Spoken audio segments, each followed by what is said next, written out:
యేసుక్రీస్తు శిలువపై పలికిన 5వ మాట యోహాను 19:28.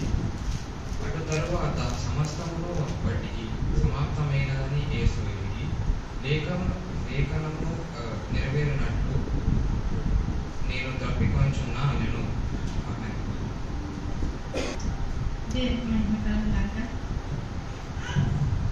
ఈరోజు దేవుడు పలికిన 7 మాటల్లో 5వ మాట దేవుడికి ఇచ్చినందుకు నేను వందనాలు చెల్లించుకుంటున్నాను. నేను తప్పికొంచున్నానని 5వ మాట దేవుడు పలికినాడు. తప్పిక తీరడానికి యేసయ్య శిలువలో పలికినాడు.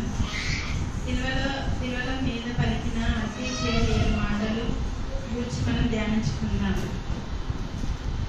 యేసుక్రీస్తు హృదయంలో తొంగి చూస్తే ఆయన ఎంతో విలువగలడు, ఆయన ఎంతో శక్తిమంతుడు. మనం గ్రహించలేము. కానీ ఆయన మన కోసము శిలువలో మన కొరకు రక్తం కార్చి ప్రాణం పెట్టి ఉన్నాడు. యేసుక్రీస్తు శిలువలో గడిచిన సమయాన్ని ధ్యానం చేసినప్పుడు దేవుని యొక్క ప్రేమ, పవిత్రత, మానవుని రక్షించడానికి ఆయన యొక్క సంకల్పము, ఆయన యొక్క త్యాగము. యేసుక్రీస్తు శిలువలో పలికిన 7 మాటలు 2 భాగాలు విభజించినట్లు చూసినట్లయితే మొదటి మూడు మాటలు మనుషులను పోలి గుర్తించి మాట్లాడిన మాటలు. ఎందుకంటే క్షమించమని మొదటి మాట, తండ్రి మీరు ఏం చేస్తున్నారు, మీరు ఎరగరు కదా, దీన్ని క్షమించమని తండ్రికి ప్రార్థన చేసినాడు. 2వ మాట, తన పక్కనున్న దొంగను చూసి నీకు ఆశ్రయం నిశ్చయంగా నేను ఇస్తానని, నాతో కూడా పరదేశంలో ఉంటావని దేవుడు మాట చెప్పి ఉన్నాడు. 3వ మాట, తల్లిని చూసి అమ్మ యోహాను నిన్ను చూసుకుంటాడు అని 3వ మాట చెప్పి ఉన్నాడు. 4వ మాటలో తనకున్న తను తాను మాట్లాడుతూ తను తాను అనుభవిస్తున్న వంటి బాధల గురించి, తను అనుభవిస్తున్న ఒంటరితనం గురించి,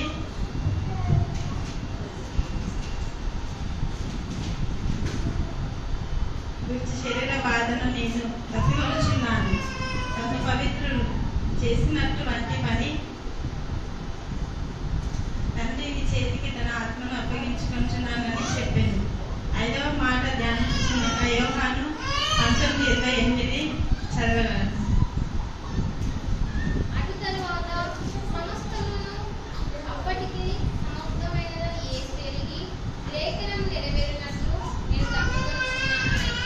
నేను తప్పికొనుచున్నానని యోహాను అధ్యాయంలో మనం చూసినట్లయితే ఆయన మానవునిగా ఎన్నో చాలా వరకు భరించి ఉన్నాడు. ఆయన సేవకుడు, దేవుని కుమారుడు, ఆయన స్నేహితుడు. లోకంలో వచ్చిన మనిషి కుమారుడు భౌతిక బాధ అంటే ఎన్నో బాధలు అనుభవించుకుంటూ, ఎన్నో అవమానాలు, నువ్వు దేవుని కుమారుడవా అని ఎంతగానో దేవుని, అంటే మనుషులు మనం ఒక మాట అంటే మనం తట్టుకోలేము, కానీ దేవుడు మాత్రం ఎంతగానో ఎన్నో బాధలు భరించినాడు. అది నీకోసం నా కోసము శిలువలో మనిషినిగా దేవుడు చాలా వరకు మన కోసము తండ్రి మాటకు లోబడి మాట్లాడిన మాట. 2వ మాట, స్నేహితుడు, దేవుని కుమారుడు. దేవుని కుమారుడిగా, స్నేహితునిగా, సేవకునిగా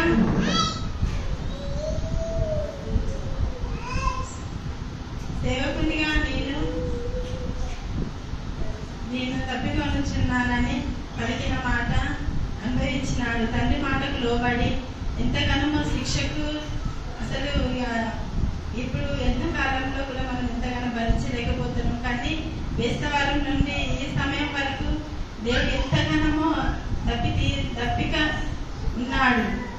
అదేవిధంగా ఆయన సిలువలో దాహం అని అన్నప్పుడు చేతి చిరుకను ఆయనకు అందించినప్పుడు ఆయన అది నిరాకరించాడు.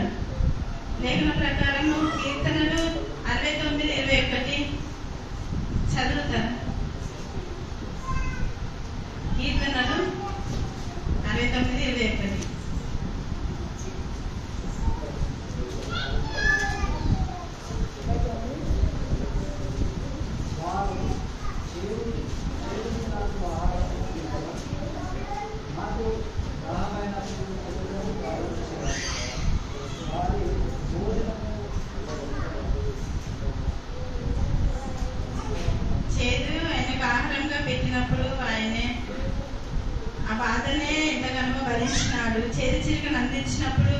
ఆయన ఆ బాధ చేదు ఆయన తీసుకుంటే నొప్పి అనేది తెలియదని వాళ్ళు గ్రహించి ఆయనకు అందించినప్పుడు ఆయన బాధను నేను అనుభవించాలి అన్నట్టు ఆయనే బాధను అనుభవించుకుంటున్నాడు. కానీ దాహమైనప్పటికీ కూడా ఆయనే చిరుకను తీసుకోలేదు.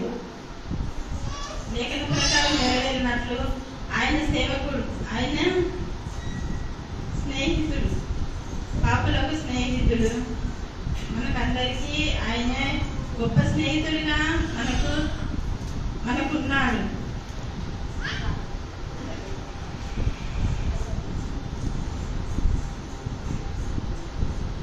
శిల పైన చనిపోవడానికి ఇష్టపడ్డాడు.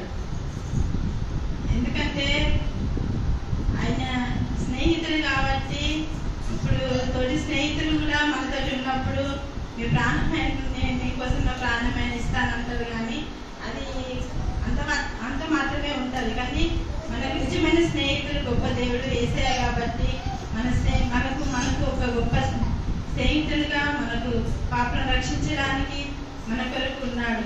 కానీ ఆయన 20 లక్షల మంది ఇశ్రాయేలు ప్రజలకు ఎడారిలో నడిచినప్పుడు వాళ్ళు ఎంత దాహం ఉన్నప్పుడు బండను చీల్చి నీళ్ళను అనుగ్రహించాడు. ఆయన శిలువపై ఉన్నప్పుడు ఆయన నీటిని అడగలేదు. నీటిని అడిగినా నీరు ఆయన తీసుకోలేదు. ఆయన తప్పిక తీర్చడానికి ఇష్టపడలేదు.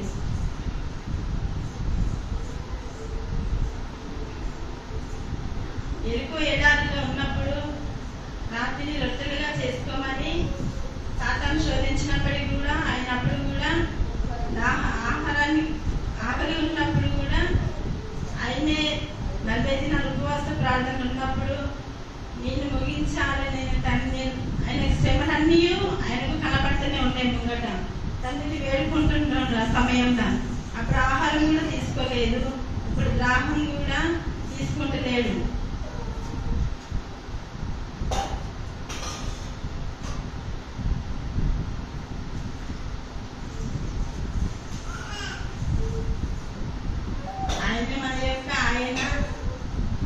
ఆయన మన కొరకు తప్పికొన్నాడు. ఇటువంటి మానవుని యొక్క ఆత్మీయ తప్పి తీర్చడానికి మన కోసం తప్పికొన్నాడు. ఆయన ఆకలి కొన్నాడు, ఆహారము తీసుకోలేదు. తప్పికొన్నాడు, ఆయన దాహం తీసుకోలేదు. మన యొక్క తప్పికి తీర్చడానికి ఆయన తప్పికొన్నాడు.